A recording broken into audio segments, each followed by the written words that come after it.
think one of the hardest things that I've had to come to terms with as an autistic and ADHD adult is that people are not going to understand me.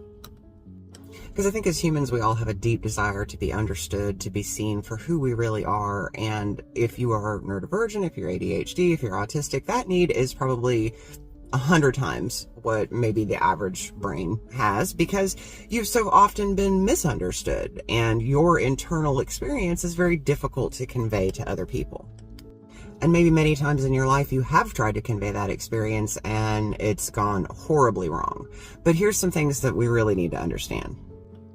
Often we will over-divulge, give too much information because we want people to have context about why we did something a certain way, or we'll give you the whys of why this works better if you do it step by step my way. But not everybody needs that why, and not everybody needs context.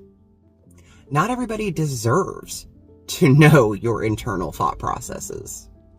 And you can be the best at explaining things in the whole wide world, and somebody is still going to willfully misunderstand what you're saying. And a lot of that has to do with the other person. Yes, autistic communication styles are different, and we do communicate differently, but that doesn't mean we communicate improperly or that neurotypicals communicate improperly.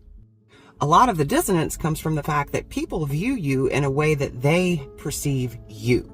They have their own perception of you built in their mind, and no other person is going to perceive you the same as this person does.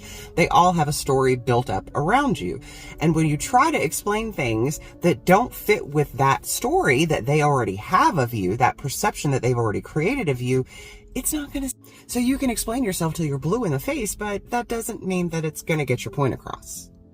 And in comes rejection sensitive dysphoria. We really don't want to be rejected, so we will go to the ends of the earth to make sure that people understand what we mean and are on the same page as us. But that's not always possible. Gaining the understanding that you will not always be understood by everyone is very helpful in living a successful, peaceful life. And being okay with being misunderstood is a hell of a lot more difficult than it sounds. Some people just won't get it. And that's okay. Because those that do, those are the ones that deserve the space in your life. So if you're learning to unmask your neurodivergence and truly just be yourself, that's something that you have to come to terms with. That the you that is you will not be understood by everyone. And that's okay.